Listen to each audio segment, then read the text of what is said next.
White is a bad man.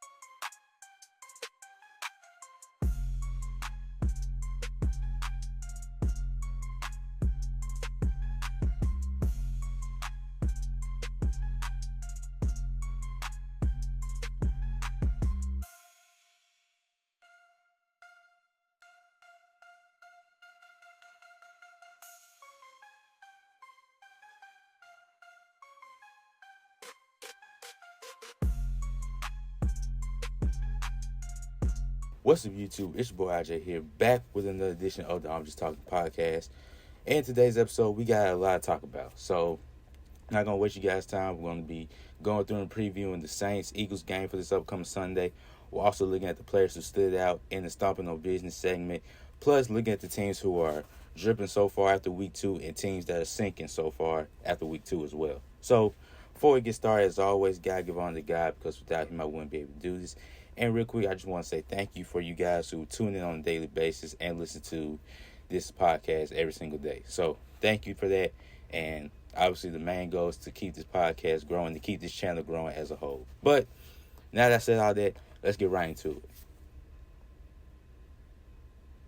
So we're going to kick things off by previewing the Week 3 matchup between the New Orleans Saints and the Philadelphia Eagles. Now, these are two teams who went in different directions this past weekend. The Saints obviously went to Jerry World and beat the Dallas Cowboys.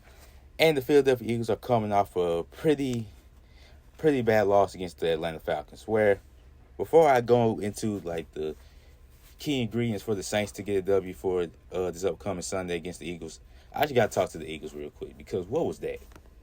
Like seriously, what was that? Now, I get it. People going to be like, well, Saquon should have caught the ball, this and that, this, that, and the third. I get that. But why not just run the football on that third, I believe it was, 3rd and 5 or something like that? It wasn't that big of a game. You get a few yards off of that. You could have done the tush push with Jalen Hurts, and then you win the game. Now, granted, Saquon, he has to be better. He has to, catch that pass. But there were a lot of things you could have done in that scenario. And we can't even blame the offense entirely on that, because the defense didn't stop the Falcons one bit on that last drive. So, I don't know what was going on with the Philadelphia Eagles that game. But, they came off a tough loss against the Falcons. And they'll be looking to bounce back against the New Orleans Saints in New Orleans, I might add. So, this is what the Saints are going to have to do to get a W this week. What they're going to have to do is, first and foremost, defensively contain Jalen Hurts. Now, Jalen Hurts, we all know that he's a pretty good quarterback. He can throw the football, but he can also take off with his legs. And that's been one of the things in the previous matchups between the Saints and the Eagles that kind of hurt the New Orleans Saints. The matchup between them in 2020 and 2021, those matchups where Jalen Hurts was starting as quarterback, the Saints couldn't contain his scrambling abilities. And that ultimately ended up hurting us in the end, and we ultimately lost those games. And the one game that we did beat the Eagles was when Jalen Hurts wasn't playing, and it was backup Gardner Minshew at the time, and as a starting quarterback. So, like I said, we're going to be able to contain Jalen Hurts, and we're going to have to be able to contain Saquon as well, because even though the Saints defense has been doing well against the run, Saquon is versatile. He can, run the football and makes things happen in the passing game as well. Even though he had that one crucial drop, that game it wasn't entirely on him. So we all know what Saquon Barkley is capable of. And thirdly, offensively, just keep doing what you're doing. Just keep doing what you're doing. The Eagles defense, they have been, kind of stepping up a little bit, even though they had that bad drive against the Falcons, to where the Falcons ended up driving down the field and ultimately won the game.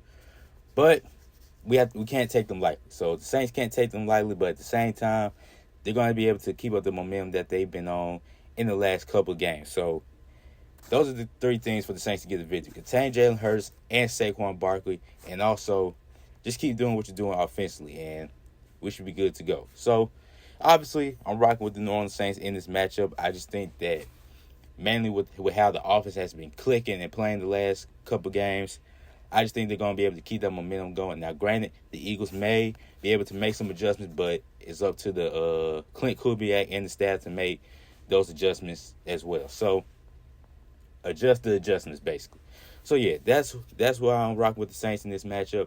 And then the thing with Philly is that they didn't get enough pass rush against Atlanta. So, if they're able to get a good pass rush, then that may make things tough for Derek Carr in the offense. But if that pass rushing unit that was on display Monday night comes out against the New Orleans Saints this upcoming Sunday, they don't have a chance. So, rock with the Saints with that one.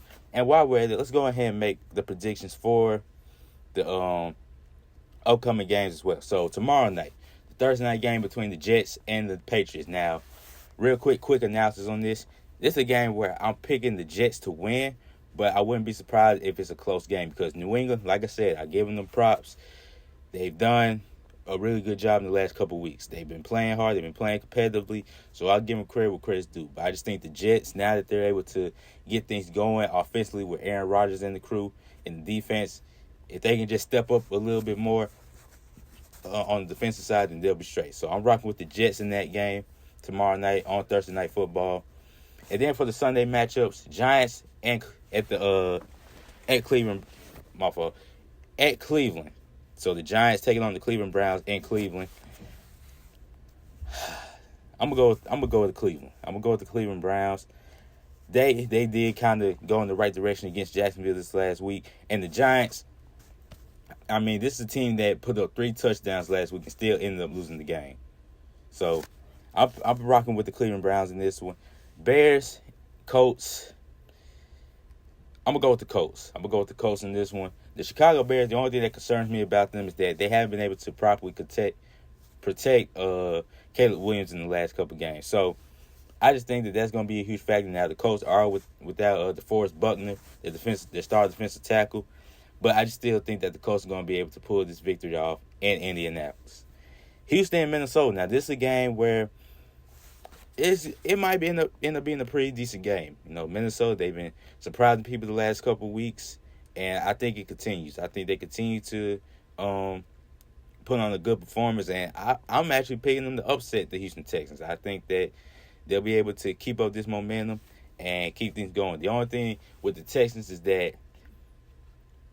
there were a lot of penalties in that game, in that Sunday night game between them and the Bears. So if they can clean that up, then I wouldn't be surprised they end up taking this one from Minnesota in Minnesota. But I just think the Vikings are going to be able to continue this momentum and ultimately go 3-0. Chargers, Pittsburgh. Now, I don't know about this. I honestly don't know because the Chargers, I'll give them their respect. They've been playing pretty well. And the Steelers, even though they haven't been able to get a lot going offensively, their defense has been the main reason why they've been able to win games. So, I'm going to go with the Chargers. I think the Chargers are going to win this one. I just think if they're able to, defensively, on the defensive side for the Chargers, they're able to stop Justin Fields and that offense. Because, like I said, the Pittsburgh Steelers offense hasn't been doing a lot recently, but they have won 2 games based off what their defense has been able to do. So the Chargers are able to just do enough defensively and get up enough points on Pittsburgh's defense, and I think they'll end up winning the game. Now, it's going to be tough because this game is being played in Pittsburgh, but I think the Chargers will ultimately win this one. Denver at Tampa Bay. I'm going to go with the Tampa Bay Buccaneers. I mean, Baker Mayfield and his crew, they've been riding high. And Denver, they're still, trying to figure things out with Bo Nix as a starting quarterback. So I think Tampa Bay will get that one. Green Bay at Tennessee. Now, this is going to be a revenge game for Malik Willis because he was traded from the Tennessee Titans to the Green Bay Packers. So this game just got a whole lot interesting. So I think that Green Bay will beat the Tennessee Titans. I think Malik Willis will have, I want to say vengeance on his mind, but he will go out and play to the best of his abilities against his former team. Carolina and Las Vegas. I mean, I'm gonna go with the Raiders. Even though the Panthers have changed the starting quarterback, which I'll talk about later on in the show. I just think that the Raiders are just going to be able to be the better team in this one. Miami, Seattle. I'm I'm going to go with the Seahawks, mainly because I don't know how Skylar Thompson is going to play as a new starting quarterback for the Miami Dolphins. They recently placed Tua Tagovailoa on the injured reserve list. So he's essentially going to miss 4 games, the next 4 games of the season. But I just think the Seahawks are going to be able to take advantage of him not being the starting quarterback and then ultimately win the game. Detroit, Arizona. Now, this is going to be an interesting one, mainly because Detroit's coming off a tough loss against the Buccaneers. And Arizona came off a good win against the LA Rams. Now, granted, the Rams have been kind of, started by injuries to start the season, but that's still a good win for the Cardinals team. So, I don't know. I'm going to go with Arizona. I think they keep that momentum going against Detroit. And this would be a tough loss for Detroit because then that would mean that they'll start the season 1-2. But we'll see. But I'm going to rock with Arizona with that one. Game of the week, Baltimore Ravens against the Dallas Cowboys. Now, these are two teams that are trying to get things right. The Cowboys, obviously, after that showing against the Saints, they're looking to turn the stride a little bit. And then for the Baltimore Ravens, they're 0-2, so they're looking for a W. I think that the Baltimore Ravens are going to go into Dallas and get the victory against the Dallas Cowboys, mainly because Dallas hasn't been able to stop the running game, and that was proven last week against the Saints. So now you compile that with having to stop Derrick Henry at the running back position now, I think that they'll ultimately lead to the Baltimore Ravens winning the game. So that's what I'm picking to win for that game, for the game of the week. I think the Baltimore Ravens will get it done against the Dallas Cowboys. Then San Francisco versus the LA Rams. I'm going to go with San Fran. I'm going to go with the San Francisco 49ers because, like I said, the LA Rams, they're hurt. They've already had a lot of injuries to key players like Cooper Kupp and Puka Nacua, so that's 2 of your main wide receivers hurt right now. And they couldn't really get anything going offensively last week against Arizona. So I think San Francisco will bounce back from that loss against the Vikings and get a W against the Rams. Then the Sunday night game for next week. Kansas City, well, not next week, but this upcoming Sunday. Kansas City versus Atlanta. Now, I'll give credit where credit's due, okay? The Atlanta Falcons, they did what they needed to do to get the victory. Kirk Cousins showed off his Superman abilities. They drove down the field, and they got the touchdown. But that's the only compliments I'm giving to the Atlanta Falcons. With that being said, they're going up against Patrick Mahomes and friends. Now, granted, Mahomes has been struggling the last couple of weeks to start the season, but I think they will be able to bounce back. Well, they didn't lose last week, but they didn't have the greatest of showing last week. But I think they'll bounce back and have an even better showing against the Atlanta Falcons and they'll ultimately win the game. Now, granted, Isaiah Pacheco is out with a fibular injury. So, Carson Steele, their undrafted free agent, I think he will have a pretty decent game against Atlanta. Then plus, if they're able to get Xavier Worthy and Rashee Rice going, then I think that they'll lead to a victory for the Kansas City Chiefs. Then Monday night, we have 2 Monday night games. I'm gonna wait to make my predictions for these. It's between the Jacksonville Jaguars and the Buffalo Bills, and then the Washington Commanders and the Cincinnati Bengals. So I'm gonna hold out on those predictions, and I'll make them next Monday. But those are my predictions for this upcoming week in the NFL. For the Thursday night game, I'm gonna rock with the Jets, and then for the Sunday games, rock with the Browns to beat the Giants, the Colts to beat the Bears, the Vikings to get an upset victory against the Houston Texans, the Saints to beat the Eagles, the Chargers to beat the Steelers, Tampa Bay to beat the Bucks. I said Tampa Bay to beat the Bucks. Tampa Bay to beat the Broncos. Green Bay to beat Tennessee. Las Vegas to beat Carolina. Seattle to beat Miami. Arizona to beat Detroit. I think they'll get the upset victory. Baltimore to beat Dallas. San Francisco to beat the Rams. And then the Chiefs to beat the Falcons. So those are my predictions for this upcoming week in the NFL. Now switching gears to one of my favorite segments on the show, and that's the Stomping on Business segment, where I go out and I highlight 3 players from this past weekend who I felt balled out this past weekend and get the recognition for Stomping on Business this past weekend. So, first up, this guy has been a mainstay for my favorite team, and that's Alvin Kamara. Last week against the Dallas Cowboys, he had 20 carries for 115 rushing yards with 3 touchdowns. And on top of that, he had 2 receptions for 65 receiving yards and 1 touchdown. So he gets the Stomping on Business segment for that game, for his performance against the Dallas Cowboys. And shout out to him for having a great game against a pretty respectable Dallas defense. Then the second recipient is Aiden Hutchinson. Now, This was a losing effort against the Tampa Bay Buccaneers, but Detroit Lions defensive end Aiden Hutchinson still had himself a pretty good game. He had 4 tackles, 1 was an assist tackle, along with 4.5 sacks. And he balled out. He also forced a fumble too. So shout out to Aiden Hutchinson. Like I said, it was a losing effort, but he did his thing. He gave it his all, and he gets the recognition for stomping on business last week. Then the final recipient, we going to give some love to the rookie. That's Marvin Harrison Jr. Now, for the Cardinals, he had 4 receptions for 130 receiving yards and 2 touchdowns. He did all of that in the first half. The last person to do that, to have that exact stat, well, not that exact stat line, but a stat line like that in the first half was his dad, Marvin Harrison. So it's in his genes. He balled out for the Arizona Cardinals. He's going to continue to be a huge weapon for Arizona and for Kyler Murray. And he gets the recognition for stomping on business this past weekend.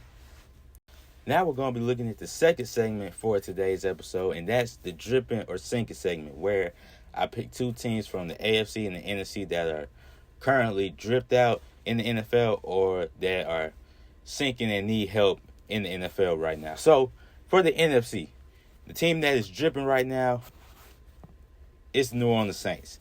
Now, let me just put it this way. This team has made watching them on a regular basis every Sunday enjoyable again.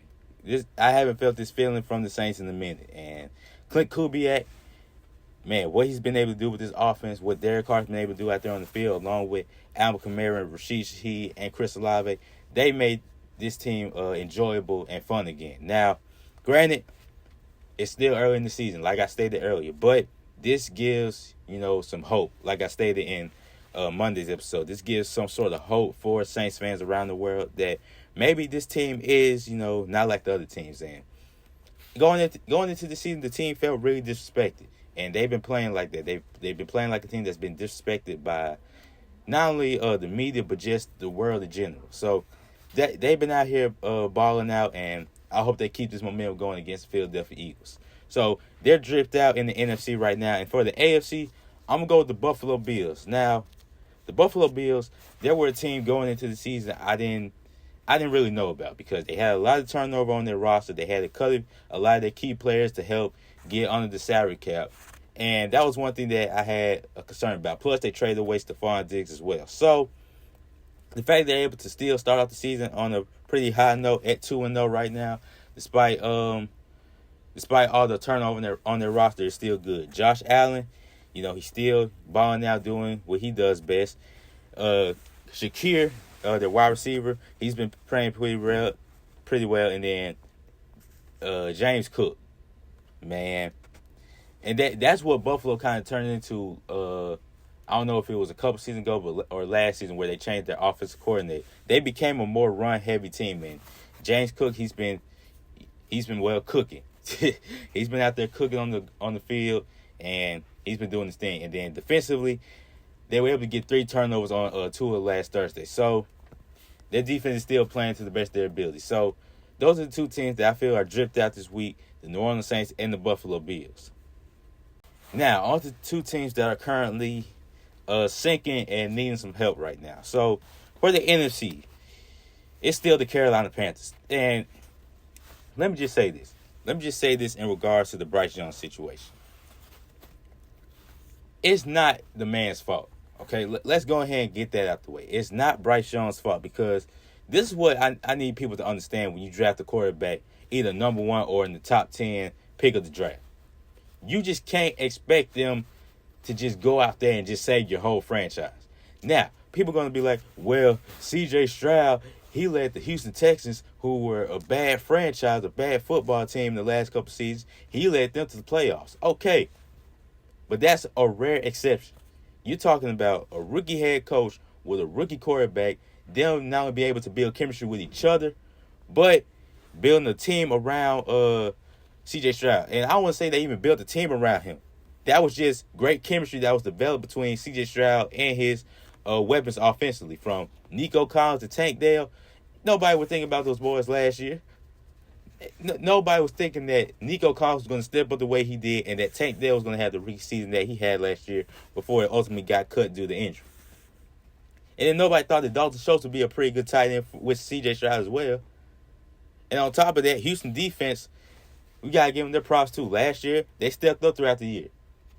So come on now, it's a rare exception for something like that to happen. And I know people are going to be like, well, in this case, you should have drafted C.J. Stroud first to use the Carolina Panthers. If C.J. Stroud was in the Carolina Panthers, we would have the same conversation about him right now. And I'm being honest. Because, let's be honest, Bryce Young last year, his number one receiver was Adam Thielen. Adam Thielen. Let me pull up the stats real quick for the Carolina Panthers last year, just to prove what I'm talking about, okay? So last year they had a bad season, okay? They went 2-15. They didn't have the first overall pick because they traded that away, okay? Let's look at the stats. All right, passing. Bryce Young didn't have the best season. 11 touchdowns last year, 10 interceptions. His receivers included Laviska Shenault, who is no longer on the team, Jonathan Mingo, okay, and Adam Thielen. So those were his top three receivers last year. Okay, Adam Thielen, he led the team with 1,000 receiving yards and 4 touchdowns. Then the rest of the receivers on this team didn't have that production except for DJ Chark, who ended up with 5 touchdowns last year, with 525 receiving yards. So if you ask me, that's not a team that is built to help a rookie quarterback. Okay, now, granted, Bryce Young, obviously, to start the season, he struggled. But for us to just sit here and just try to pile everything on him, it's not his fault. Okay? And that's why I want people to understand. When you draft a rookie quarterback, you just can't expect them to just automatically save the team just like that. Okay? Now, the C.J. Stroud, that's an exception. That's one of the rare exceptions, okay? Like, the last time I remember something like that happening was with Andrew Luck and RG3. Before RG3 got hurt, and then Andrew Luck ultimately, his O-line couldn't protect him for most of the years, and that ultimately led to him with having an early retirement. Right? So, with that being said, to call Bryce Young as potentially one of the biggest busts in NFL history, you just can't say that. You just can't, because you have to look at it from an organizational standpoint. And the organization of the Carolina Panthers failed him. They really did. When you're no disrespect to Adam Thielen, but when your number one receiver is Adam Thielen, who at best is a good number 2 or number 3 option on your team, that's not good. Okay, that doesn't help his development. Now, I'll give the Panthers credit. This offseason, they tried. Okay, they revamped the offensive line. They, drafted Xavier Legette, who in the first couple games hasn't really done much, but they tried. I'll admit, they tried giving Bryce Young a couple of pieces to help him out, but it's not just about the players on the field. It's also about the coaching staff as well. This man has already this is his 3rd head coach, and this is his second season in the NFL. And I believe it's like he's had many offensive coordinators as well too.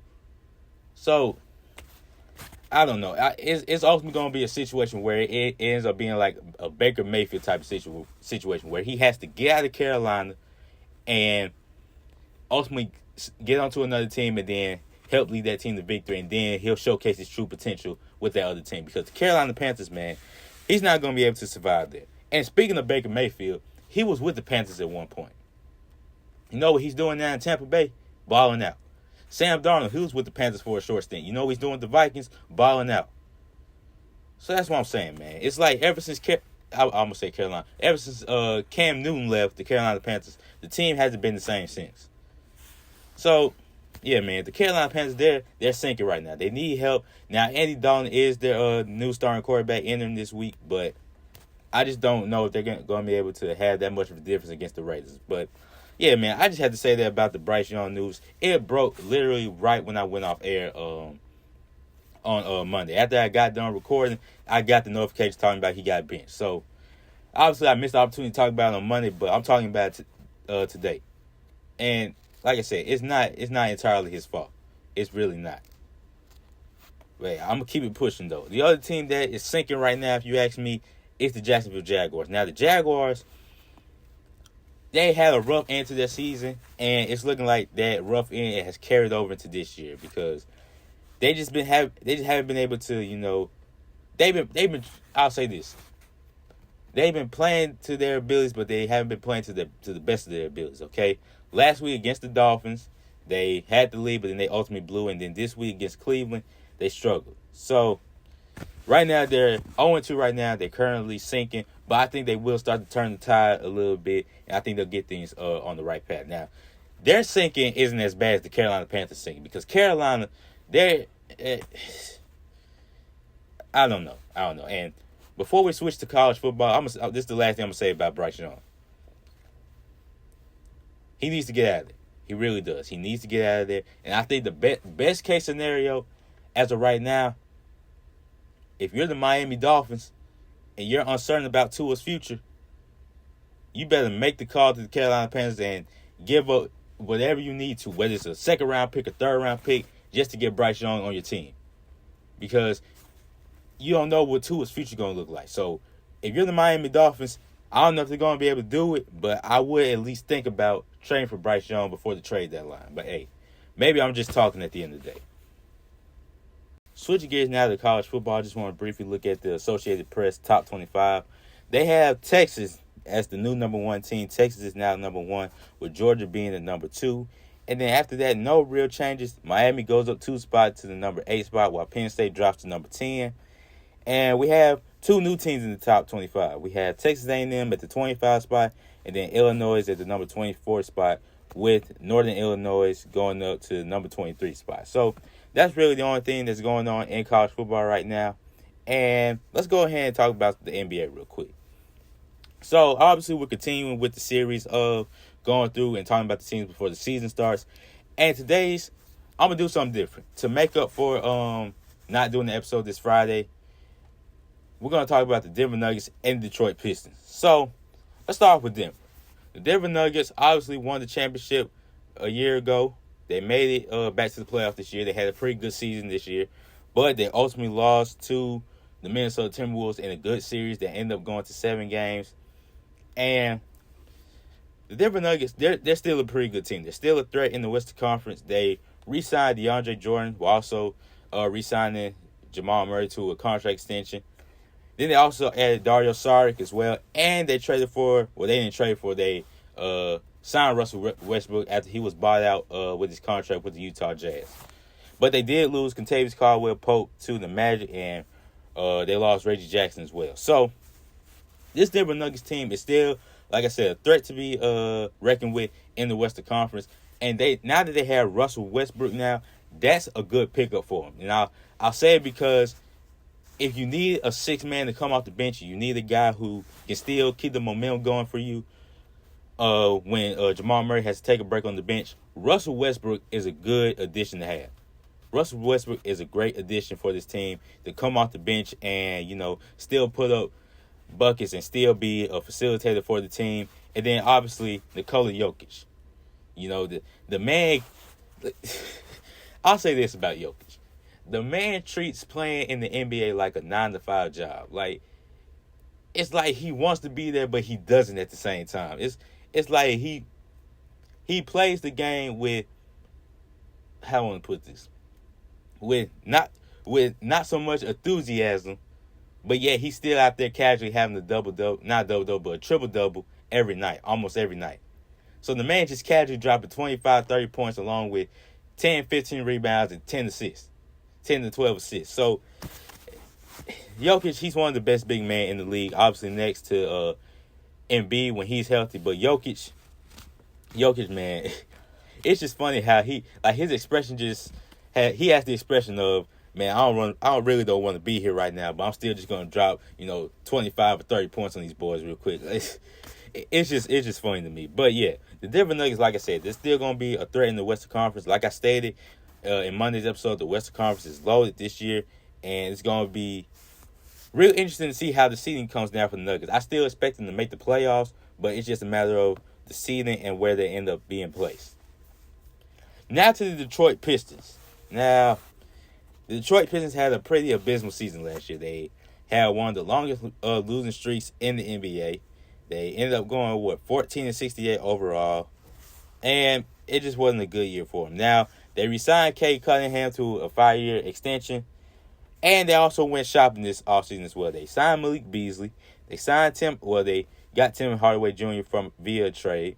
They brought back Tobias Harris, who was with the team at one point, and then they also claimed Paul Reed off of waivers, who can be a pretty nice backup addition for them. So now they did depart with well, they didn't really depart with anybody that was on the team last year, but James Wiseman, he did depart from the team to sign with the Pacers during free agency. So the Detroit Pistons are a hard team to really talk about because it's like last year, people expected them to make a huge leap with Monty Williams being their head coach, but it's just like that didn't work out. So they basically paid Monty Williams to go away.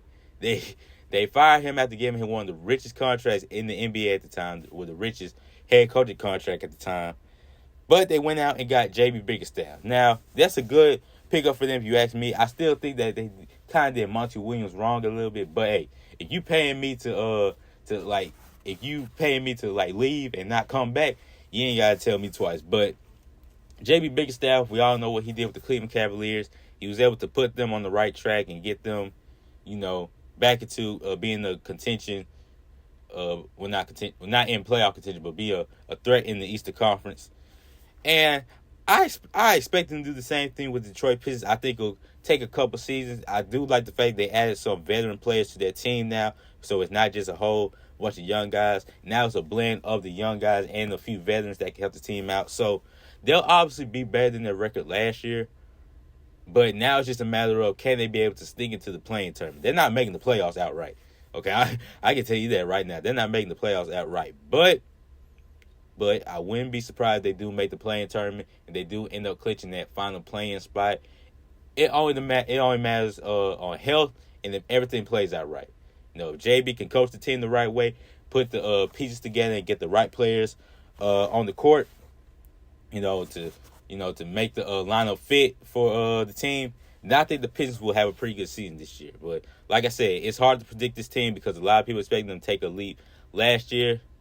But we all know what happened to them last year. But like I stated, I expect them to take this huge jump. I think Cade Cunningham will continue to ascend as a leader for the Detroit Pistons. And I think they will fool around, sneak into the play-in. Because here's the thing. Even though they had one of the longest losing streaks last year, I'm going to provide a little context. It's not like they were getting blown out outright. There were games where they were up, but then they ultimately just collapsed at the end of games. So it's not like, I say out of those 28 losses, I say about 15 to 20 of them they could have won. But like I said, ultimately it just came down to collapses at the end of the fourth quarter, late in the fourth quarter, that ultimately end up being the L in the win-loss column for the Detroit Pistons. But like I stated, I think they'll be much more a much improved team, much better team, and I expect them to sneak into the play-in tournament. Now, if they can finish 11th or 12th in the Eastern Conference, that would be a huge win for them with a respectable record. But at the end of the day, with the veterans that they have on the team, they should be a team that should be respected by the other teams in the Eastern Conference and the Western Conference as well. But that's today's episode. Like I stated, no episode this Friday. I got a lot going on this upcoming Friday, but I will be back this Monday. And make sure you stay tuned for not only this Monday's episode, but to stay tuned for some clips I'm going to be releasing on my YouTube channel. I'm going to be clipping some things from this episode to make up for not posting on Friday. But like I stated, just stay tuned, subscribe to the channel, turn on the post notifications, and just turn on the post notifications so you don't miss out. But yeah, appreciate you guys again for tuning in and listening. And as always, KGF, keep God first. Love y'all. Appreciate y'all. Peace. I'm out.